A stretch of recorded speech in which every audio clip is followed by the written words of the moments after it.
tignan natin yung kondisyon eh. Kung maganda mag-alaga yung driver, maganda yung jeep niya, eh, pwede pang gamitin yan, safe pa naman. Sa pag-aaral ko, parang hindi maganda ang naging implementation nung modernization. Tama naman yun. Kailangan safe yung mga jeepney.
Narito na ang mga malalaking balitang Central Luzon ngayong araw.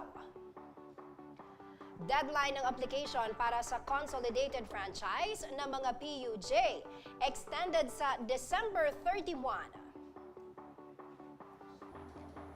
In-person classes sa Angeles City suspendido sa March 6 to 10, libreng sakay, handog ng LGU. Ilang consumer ng Esfalapco umalma sa pagtataas ng kanilang electric bill bunsod ng buwis sa bagong power supplier. 244 na kaso ng hand, foot, and mouth disease na itala sa Bulacan simula January 2023. Kauna-unahang dialysis center sa Kalumpit, target magbukas sa Hulyo.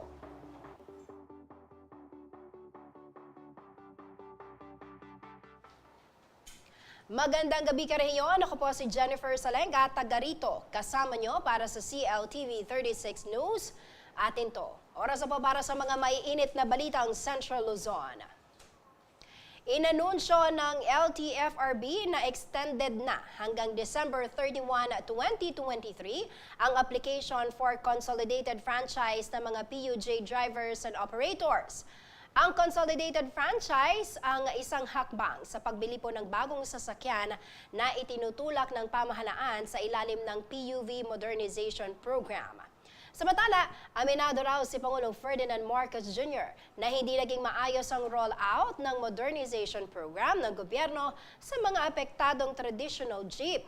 Bukas umano ang Pangulo sa dialogo at sinabing maging siya ay pabor na pumasada ang mga traditional jeeps na umano'y roadworthy.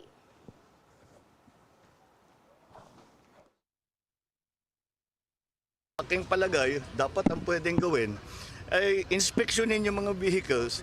Kahit luma, may luma naman na maganda pa rin eh. May luma naman na pwede pang gamitin eh. So baka tignan natin na hindi yung just because 5 years old or 10 years old, hindi na pwede. Tignan natin yung kondisyon. Kung maganda mag-alaga yung driver, maganda yung jeep niya, pwede pang gamitin yan, safe pa naman. Sa pag-aaral ko, parang hindi maganda ang naging implementation nung modernization. Tama naman yun. Kailangan safe yung mga jeepney, yung mga tricycle, yung mga bus. Kailangan safe yan. Pero iba-iba yung naging standards na ginawa. At tignan natin, kung siguro kaya natin kausapin ang mga transport groups at sabihin natin, babaguhin talaga namin para hindi masyadong mabigat sa bulsa ng bawat isa. The modernization program also was a first step towards electric vehicles. So siguro we will eventually move there. Pero kailangan pa rin nating ayusin ang supply ng renewables. Kasi ang sinasabi ng mga nag-aaral, kung talagang para sa climate change yan, kahit na electric vehicle ka, magcha-charge ka, yung kuryente galing din sa coal-fired plant. Di ganun din. Walang nagbago. Linipat mo lang yung pollution ng konti. So that's an improvement, but doesn't help climate change. That's why kailangan pag-aralan.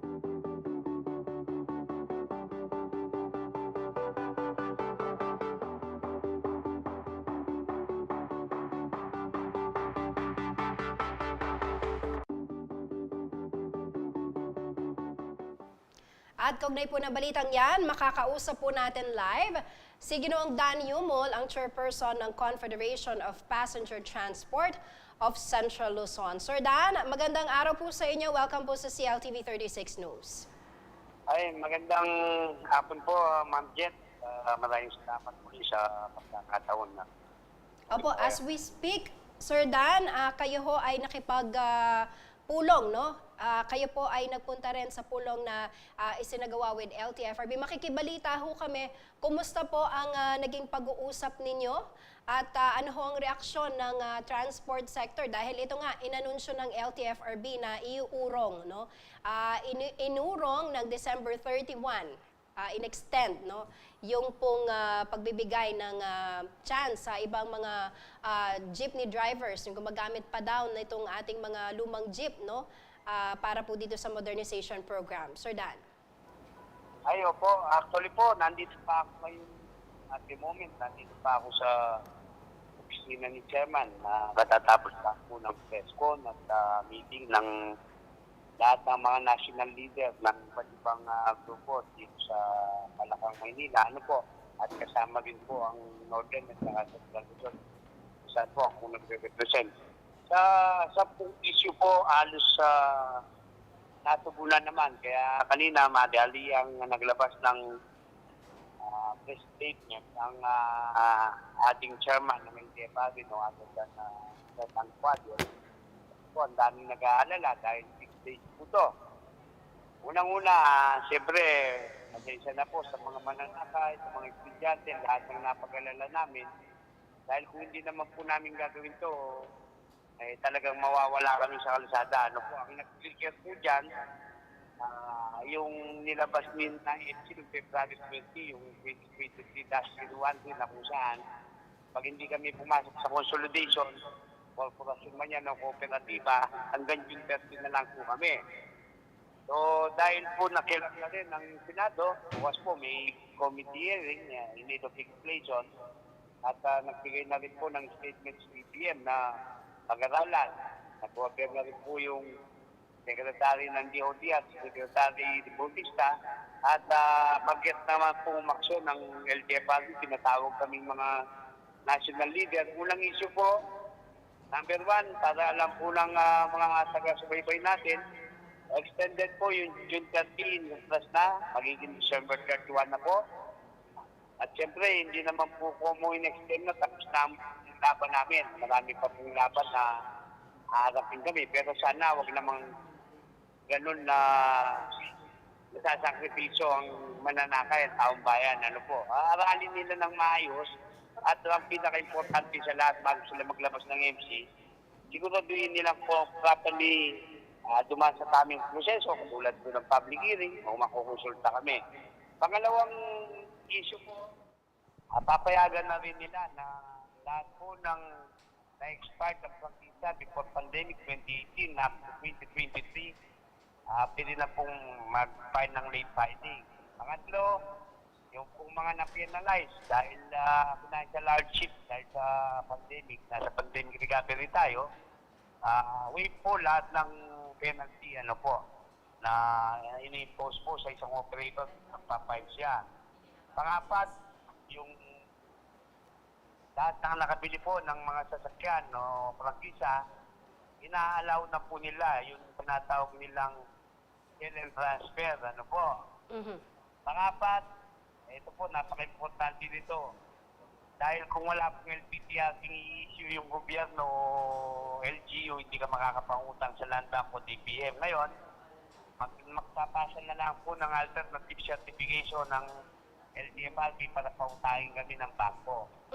Tapos po panlima, yung mga UB Express na since 2000 hanggang ngayon hindi na iingrisan ng pamasahe, approve na rin po, submitted for resolution, hindi pa lang po namin alam kung magkano. UB Express po to, ano po? O pang-anim, yung 60 kilometers na covered ng rota ng UB Express. Basta gagamit ka ng Class 3 na modernized hanggang 120 kilometers, papayagan po. Ano po? At ang pinaka-importante po sa lahat, yung panguli, aaralin po ng DOTR at saka LTFRB na yung mga iconic nating mga jeep o tinatawag na rin ng kalsada, papayagan na po na ipalit. Lalo na po may mga local manufacturer tayo katulad ng Malagueña at Saraw. As long as papasa sila sa Philippine National Standard. Ano po, yung po naman ang pangarap natin na yung hari ng kalsada mawala. As long as compliant siya doon sa Philippine National Standard. And the rest, siyempre po, papasalamat kami sa lahat ng nag-initiate, lalong-lalo na po sa panig ng broadcast, print media sa inyo, kasamang Jen. Ang Pangulo natin, napag-alala namin, ang Senado, ang Kongreso, at umaksyon naman po kaagad. Pero sana sa susunod, huwag na sana maulit yan. Sana bago nila ilabas, lang nila yung masasakripisyong mananakay at yung lahat ng transport worker, particular po yung mga operator. Kaya po gagawin namin yung pagkakalas na to dahil hindi kami nakonsulta, mawawalan po kami ng hanap buhay. Yun lang po. And the rest naman nakita namin sincere ang ating gobyerno Okay. na pagkaralan, revisit itong PUBMP na magmula po noong June 19, 2017. Magpipitong taon na hanggang ngayon pigo sila. Opo. Ayaw nilang aminin na itong modernization program na inilulunsad nila may kakulangan. Ano po? Opo. So ibig sabihin pala Sir Dan, no, hindi pa natutuloy no yung plano pa lamang na transport strike, ibig sabihin mas pabor din para sa inyo at sa mga magsasaka dahil napakinggan kaagad no ang inyo pong mga hinaing. Opo. Kaya ang laki po ng pasalamat namin kasi kahit wala pa kami position paper na pinail, issues and concern pa lang at tumugol po kaagad ang LTFRB sa order po ni BBBM ng Senado, ng Kongreso at saka si Secretary Bautista na before yung Senate hearing bukas, inarap na po kami ngayon. Para po yung mga driver operator natin wag nang mag-alala. Kaya ang ginawa namin, lahat po kami, kaya nga sabi ko kanina nandito pa ako kasi may mga pag-uusapan pa po kami internal. Pero officially, nag-announce na po, breaking news kanina, si Chairman Guadis ng LTFRB Central, na inuurong na nila. Inamin naman nila na nagkamali sila. Inuurong na nila yung deadline na nilabas nila noong February, yung MC 2023-01, yun po yung nag-trigger sa amin na magsama-sama kami, kahit anong grupo, isang common interest namin, isang stand namin, para maproteksyonan ito po nga na buhay namin. Ito po yung kasi yung bread and butter natin. Opo. Ibig sabihin po ba nito, Sir Dan, wala na hong mangyayaring transport strike na supposed to be nakaschedule ho next week? Actually po, with the initiative of LTFRB, sa nakikita ko, natugunan naman yung issues and concern nitong mga nagpaplano ng mga kasama. At bukas, mas lalong may enlighten tayo dahil nag-file na po ng Senate bill si Senator Grace po, yung Senate Bill 867 for Resolution number 44, yung Just and Humane Public Utility Vehicle Modernization Program, na sana pag-aralan nilang mabuti. Bakit itong ari ng kalsada tatanggalin? Kaya nga po kami, kung tutulungan kami ng gobyerno, sino po ba ang ayaw ng pagbabago? Ano po? Nga lang, hindi natin kaya nagkakaganyan tayo. Pero ito po, para malinawan lang din no, yung ating mga kababayan, especially yung mga motorista kasi Sir Dan, syempre ito hong pagpaplano na ito pinaghandaan din no. Meron nga mga LGU dito po sa atin, yung Angeles City no, pinagplanuhan din no, ito pong inanticipate no yung posibleng maging transport strike nga sana. Pero ito ho, mayroon pa ho bang mangyayaring transport strike o wala na? Actually po, sa panig po ng mga malalaking grupo na nasagsam kami kanina, nagpahayag na po kami na nagsinukundi na namin o ino-post namin yung panawagan ng iba na sa darating na March 6 Lunes, magiging pa na kami muna. Yung mga hinayin namin kahit wala pa kaming petition, sinugulan na po ng LTFRB. At ang sabi ko nga, patas yan, kailangan maglabas po sila ng MC. Siguro, dahil Webes pa lang po bukas, meron silang hanggang, kasi usapan po namin kanina, puro verbalan. O meron po silang hanggang Biyernes na nasa LTFRB DOTR na po ang bola niyan, para mas lalong mainganyo kami o mapanatan. Meron po silang hanggang Biyernes, dapat maglabas sila ng MC. Ano po, para po amending i-preview sa MC na 2023-013, para mapanatag po si Juan de la Cruz na totoong hindi nagagawin ng LTFRB yung nilabas nilang MC. Alright, baka meron ho kayong dagdag na mensahe, panawagan, no? At mensahe na rin ho sa mga motorista na naghihintay, no? Wala pa palang final decision. Kailangan mo nang tignan kung ano yung magiging action talaga ng LTFRB dito. Actually po, nabasa ko din po yung executive order na nilabas ni City Mayor Pogi Lasatin ng Angeles City. Yung iba-ibang locator po sa Clark, particular po sa presidente ng CDC, nagtawagan din sila sa akin, mga ibang kaibigan natin sa kita. Rest assured po, wala na kayong naalala this coming Monday. Lalo na po yung sakop po. Ano po, yung sakop ko lang po. Ano? Yes, Hindi yes. natin sinasama yung iba, nire-respeto natin ang kanilang pagkilos kung ano pa. Ang Central at saka Northern Luzon, lalo na po, yung hawak ko po kung saan ako nagre-represent, 100% po na hindi kami sasali sa gagawing transport strike this coming Monday. Dahil po sa naging resulta ng aming dialogue kanina kay Chairman at saka sa ibang ahensya ng gobyerno at magiging mas ano po yan, bukas may committee na naman kami sa Senado at hopefully po asking the DOT through LTFRB Chairman Quadis, sana lalong mas maging makabuluhan at fruitful po ang napag-usapan kanina. Sana po makapaglabas kayo ng DMC before end of this week, hanggang Friday. Madali lang po naman yan. Ano po? Para Alright. mapanatag si Juan de la Cruz kahit na wala na pong strike. Ano po? Alright. At least for Central Luzon, malinaw ho, no, na sinabi na wala nang aasahan na strike. Maraming salamat po, Sir Danyo mo, sa inyo pong impormasyon at sa inyo pong oras. Mag-ingat po kayo, sir. Maraming salamat din po. Opo, yes. Mga karehiyon, Sir Dan Yumo ng Chairperson po ng Federation of Passenger Transport of Central Luzon.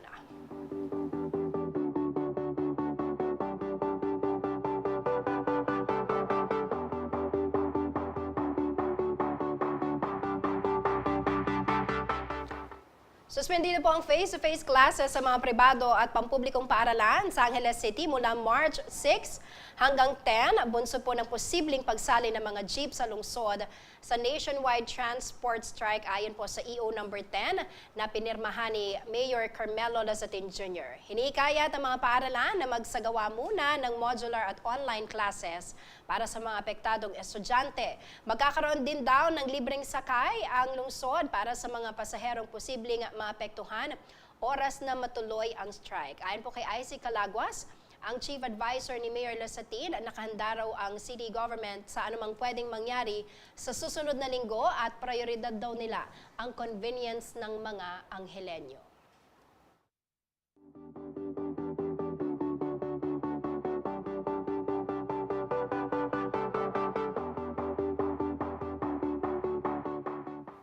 Manatiling nakatutok para sa iba pa mga nangungunang balita ngayong araw.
Nagbabalik ang CLTV 36 News.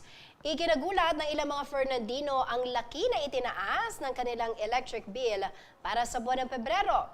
Hindi raw nila inaasahan na maliban sa generation charge increase, mayroon din itong kaakibat na buwis.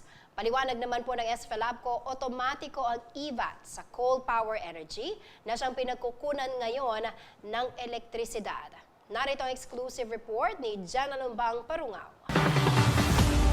Sa maliit na sari-sari store na ito sa Barangay San Agustin, Ciudad San Fernando, umaasa ang pamilya ni Margarita Bulgan. Mayroon siyang 3 anak, habang ang kanyang asawa ay pasundot-sundot lang kung magkaroon ng trabaho. Kaya naman ang mabalitaan ni Aling Margarita ang dagdag singil sa kuryente, nagbawas na raw sila sa paggamit ng mga appliances. Tanging ang kanilang freezer lamang sa tindahan ang pinaaandar. Nagbunga naman ang kanilang pagtitipid dahil ang dating 312 kilowatt-hour na konsumo noong Enero ay bumaba sa 274 ngayong Pebrero. Pero ang siste, sa halip na bumaba ang bayarin dahil sa pagbaba ng konsumo ay lalong tumaas pa ito. Ang dating higit 2,600 na bayarin noong Enero, naging 3,667 pesos ngayong Pebrero. Pagdating ng bill kahapon, ay Diyos ko po, nakakagulat pang laki. Sobrang taas po. Nakakabigla talaga. Yung last bill, may sinulat daw sa SFELAP po. Wala rin kasi ako nun. Tapos, kaso naman, yun nga, magtipid tayo. O mahigit 50 o mga 60 kilowatts yung tinipid namin. Wala rin nangyari. Lalo pang lumaki ang bayad. Kung pagkukumparahin ang komputasyon sa nakaraang electric bill, makikita na noong January ay nasa 4.22 pesos lamang kada kilowatt-hour ang presyo ng kuryente ng SFELAPCO. Sumampa naman ito sa 7.9 pesos nitong Pebrero. Wala namang paggalaw sa halaga ng distribution charge, ngunit nagkaroon ng pagbabago sa government revenues. Kung dati ay walang tax ang generation, makikita na sa bagong electric bill na mayroon ng sinisingil na 0.87 centavos na EVAT generation. Kung pagbabatayan ng January computation at walang naimplementang dagdag singil, ang generation at transmission charge ay nasa higit 1,461 pesos lamang sa halip na 2,541 pesos. Pagdating sa distribution charge at other charges ay walang pagbabago habang nasa 186 lamang dapat ang government revenues kung tatanggalin ng EVAT. Kaya ang 3,667 pesos na electric bill ni Aling Margarita ngayong Pebrero, 2,346 pesos lamang ang presyo kung ang pagbabatayan ay ang komputasyon noong Enero. Ibig sabihin, tumaas ng higit 1,300 ang kanyang bayarin. Matatanda ang ipinaliwanag na ng SFELAPCO ang naturang dagdag singil ay bunsod ng mas mataas na generation charge ng bagong power supplier. Coal power ang source ngayon ng SFELAPCO na mas mahal dahil kumpara sa dating source na renewable energy dahil mayroon itong tax sa paggamit. Ito raw ang dahilan kung kaya't mayroong EVAT generation na makikita sa bill. At niyang EVAT in generation mean kasi same rules istungin kang source ay renewable. Antiyan, coal, bala mo uling yan, tatamban mong makanyan, import tayo, tampanang bandang makanita, tatangab, pati niyang VAT itang puwatang angkat ang deketi papunta keti. Kung tutuusin ay higit raw na mababa ang 7.9 pesos na inabot ng generation charge kumpara sa kanilang prediksyon na aabot pa ito ng higit 10 piso. Ang generation charge daw kasi ay nakabatay sa halaga ng nabibiling coal ng power supplier. Minuli mong 790 kasi may improve in prices ng coal in world market. May baba. Not because of any intervention. It is market driven. So therefore, gusto mababay ang puhunan ng panangap mo, mababa dapat singilan din. Samantala, hindi umano kumbinsido ang pamahalaang panlunsod ng San Fernando sa price increase. Hindi raw kasi ito dumaan sa Energy Regulatory Commission o ERC na siyang nag-aaproba kung may pagtaas sa singil, kaya patuloy itong idinudulog sa iba't ibang tanggapan ng gobyerno. Umaasa naman si Aling Margarita na magbubunga ang ginagawang aksyon ng city government. Pasalamat sana kay Mayora kung talagang may paglaban. Ay malaking tulong po sa amin. Sana nga, wag na lang ituloy ang pagtaas ng kuryente dahil kawawa naman yung gaya sa amin na mahirap. Taas na nga lahat ng bilihin tapos dumagdag pa yan. Talagang tipid-tipid talaga kung kahit paanong ang tipid namin. Talagang ganun. Ako si Jana Lumbang Parungaw, taga rito. Kasama nyo para sa CLTV 36 News, atin to. Umabot na sa 244 ang bilang ng mga kaso ng Hand, Foot and Mouth Disease o HFMD sa lalawigan po ng Bulacan simula January 1 hanggang February 4 ng taong kasalukuyan.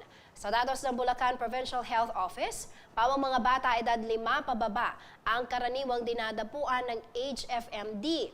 Dahil dito, maigpit na pinaalalahanan ni Governor Daniel Fernando ang kanyang mga nasasakupan na maging mapanuri sa sintomas ng naturang sakit.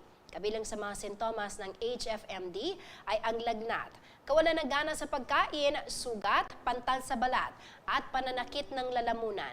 Ugaliin din daw ang madalas sa paghuhugas ng kamay at paggamit ng wastong protective gear kung mag-aalaga ng hayop.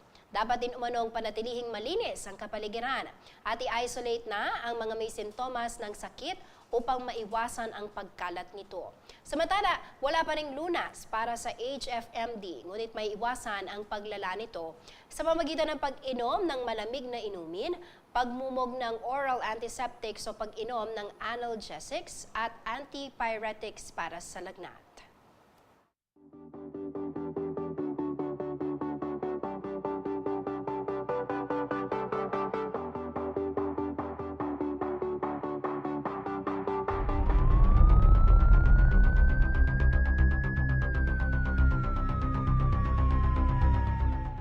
Dalawang drug den sa Babalacat City, Pampanga ang nalansag sa magkahiwalay na buy-bust operation ng Philippine Drug Enforcement Agency o PDEA nitong gabi ng Lunes, February 28.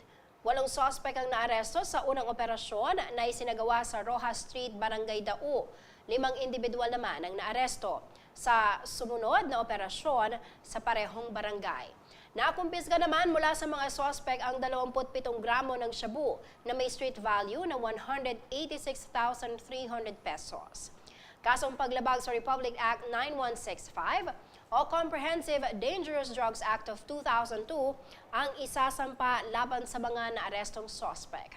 Samantala, 2 drug suspect din sa lungsod ng Angeles ang naaresto ng mga otoridad nitong Lunes, February 27. Narecover mula sa kanila ang 11 sachet ng hinihinalang shabu na may timbang na 55 grams at nagkakahalaga ng 374,000 pesos.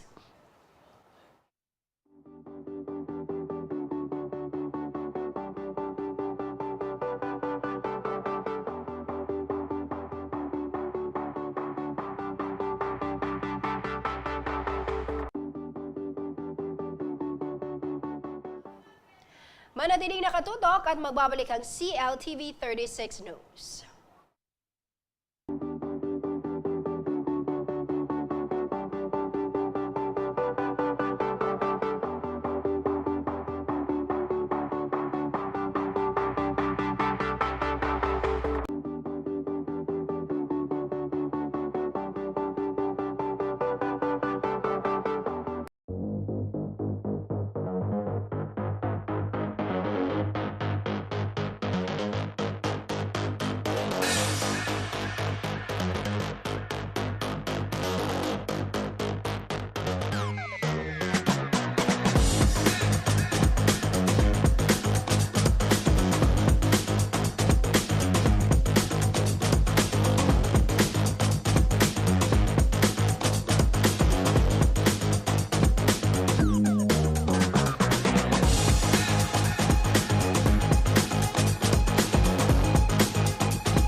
Nagbabalik ang CLTV 36 News. Nilinaw ng Bases Conversion and Development Authority o BCDA na hindi kasama sa oposisyon ng mga pagdarausan ng military exercises sa ilalim ng Enhanced Defense Cooperation Agreement o EDCA ang Clark at Subic. Ayon po sa ahensya, focus ngayon ng mga nabanggit na dating base militar ng Estados Unidos ang pagpapalago ng ekonomiya at infrastructure development. Si Paulo G. Santos ang may report.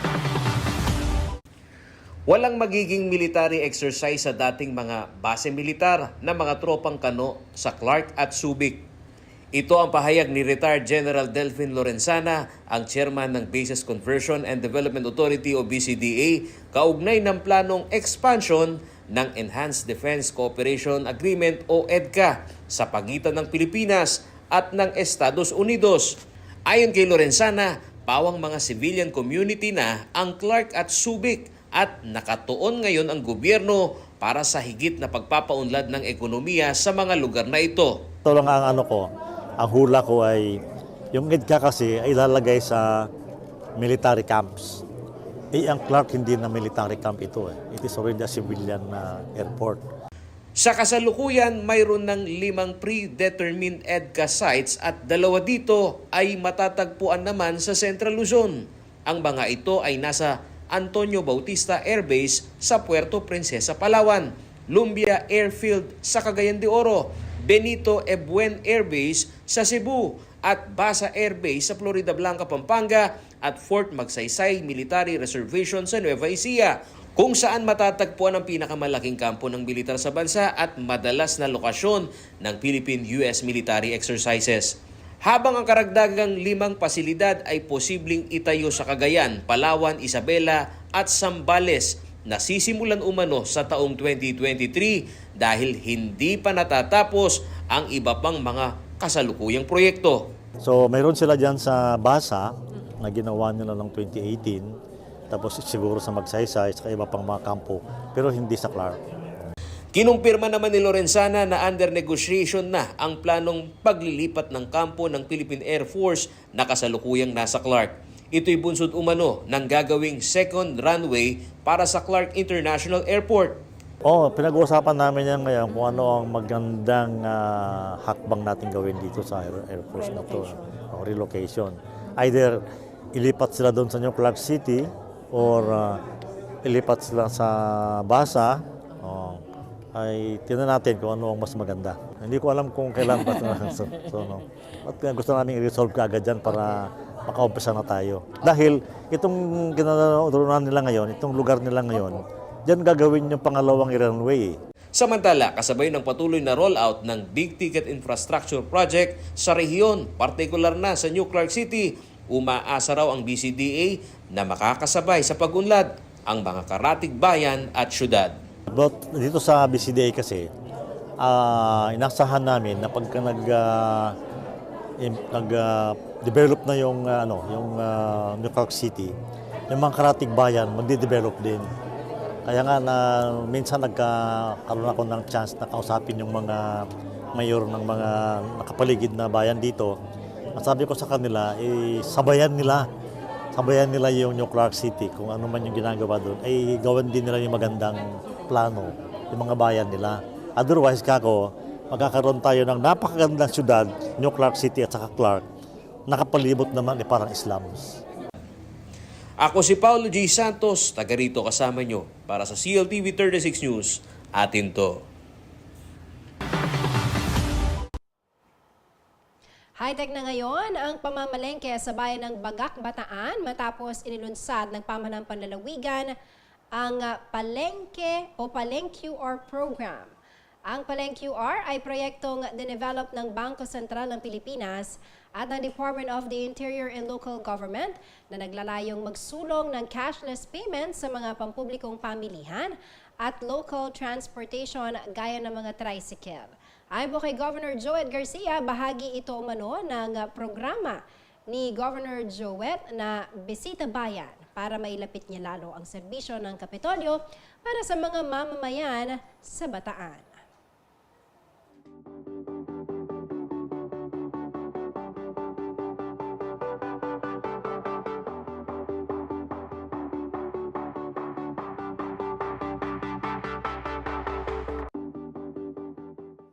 Sa ibang balita, nakatakdang magbukas sa darating na Hulyo ang kauna-unahang dialysis center sa bayan ng Kalumpit, Bulacan.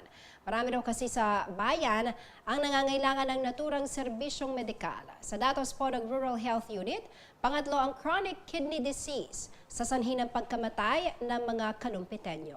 Narito po ang report. Mahigit 3 taon na nagdadialysis ang 47 years old na si Elenita Domingo ng Barangay Frances, Kalumpit, Bulacan. Hindi umano niya inaasahan na magkakaroon siya ng chronic kidney disease dahilan para siya ay sumailalim sa panghabang buhay na gamutan. Medyo nabigla po kasi iniisip ko po pag dialysis kasi lifetime. Kaya po nung panahon na yung sinabi ng doktor na ako yung magdadialysis, medyo na-stress po ako noon. Pumayat po ako. Saka 1 week po bago ako nakapagpasya na magdadialysis. Umaabot umano sa 1,300 pesos ang kanya binabayaran sa kada session. At sa isang linggo, 3 beses siya kung magpa-dialysis, kaya nasa 3,900 pesos ang kanyang ginagastos. Inatake pa sa puso ang kanyang asawa na siyang naghahanap buhay, kaya problema ngayon nila kung saan kukuha ng panggastos para sa pagpapagamot. Halos yan na lang talagang sumusuporta sa amin. Yung anak ko naman, a-apply lang sa trabaho.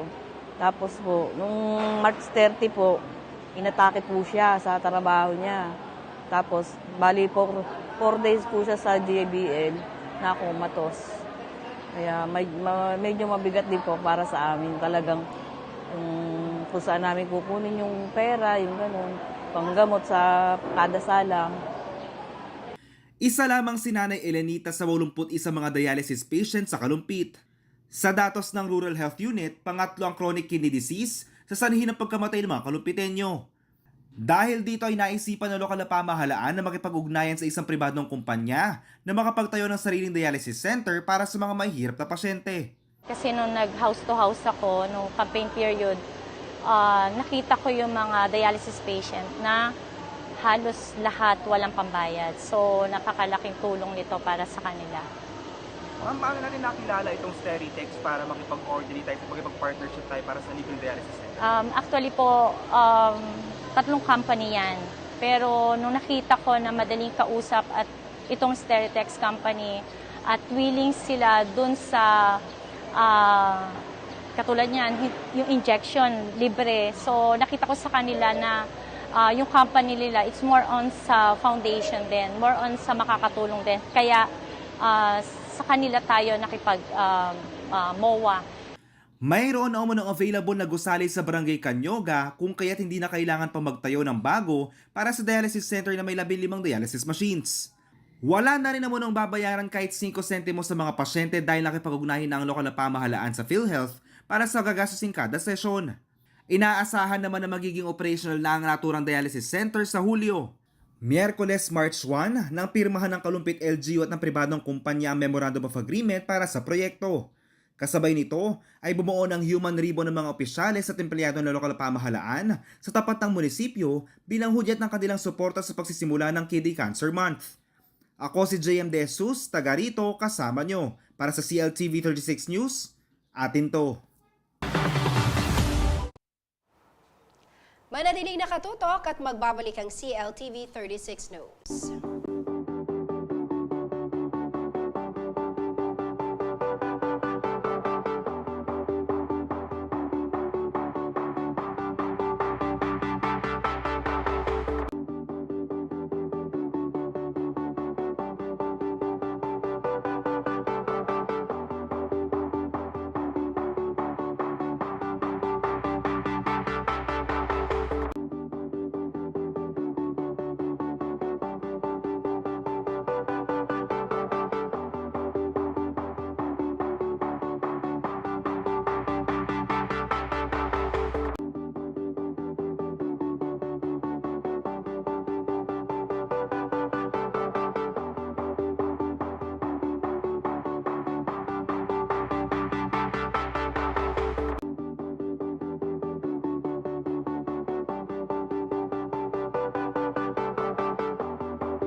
Nagbabalik ang CLTV 36 News. Nahuli po ng mga tauhan ng Bulacan Environment and Natural Resources Office o BENRO ang isang rare green iguana sa Bustos Checkpoint noong Sabado, February 25. Nasa 45 inches ang haba ng naturang reptile mula ang nguso nito hanggang buntot. Mayroon din itong rare features kumpara sa iba pang klase ng iguana. Ayon kay BENRO Chief Beam Joseph Arada, naniniwala silang hindi parte ng local biodiversity ang naturang iguana. Na-turn over naman ang naturang green iguana sa pangalaga ng City Environment and Natural Resources Office o CENRO ng Giginto, Bulacan nitong Lunes, February 27.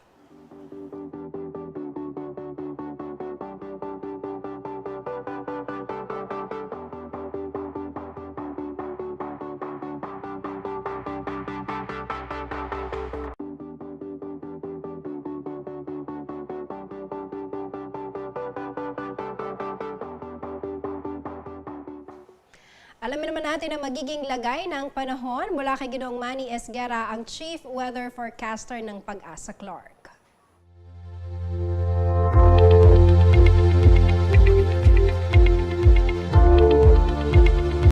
Narito po magiging taya ng panahon sa susunod na 24 oras.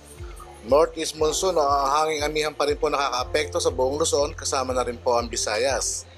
Kaya po ang mga lugar ng Eastern Visayas, Sorsogon at Masbate, maula po ang papawirin na may mga kalat-kalat na mga pagulan at pagkulog-pagkidlat, dulot po ito ng shear line. Gayon din po ang Cagayan Valley, ang natitirang bahagi ng Bicol Region, Apayao, Kalinga, Mountain Province, Ifugao, Aurora, Quezon, Marinduque at Oriental Mindoro.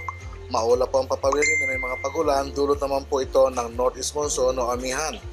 Samantala po, ang Metro Manila at nalalabing bahagi ng Luzon, kasama na po dito ang Pampanga, ay magiging bahagya sa kumisan ay magiging maulap din po ang papawirin. Meron lamang po inaasahang mga mahihinang pagulan. Ito po ay dulot din ng Northeast monsoon o amihan.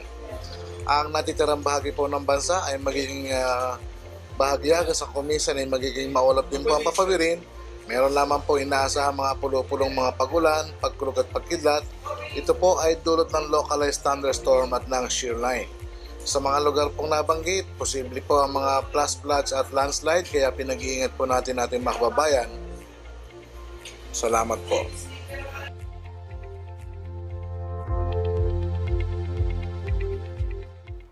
At yan ang mga balitang nakalap ng CLTV 36 News. Para po sa karagdagang detalye, maaari niyong i-follow ang aming social media pages, Facebook at CLTV 36 Official and at CLTV 36 News, Twitter at CLTV 36, Instagram at CLTV 36 Official, at sa ating TikTok at CLTV 36 Official. Kung nais nyo naman pong balikan ang mga programa ng CLTV, pwede niyong bisitahin ang aming YouTube channel at CLTV 36 Official at ang aming website www.cltv36.tv.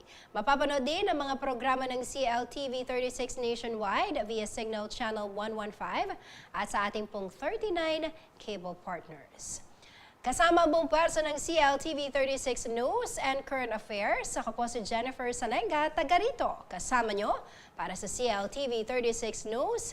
Atin to. Maraming salamat po.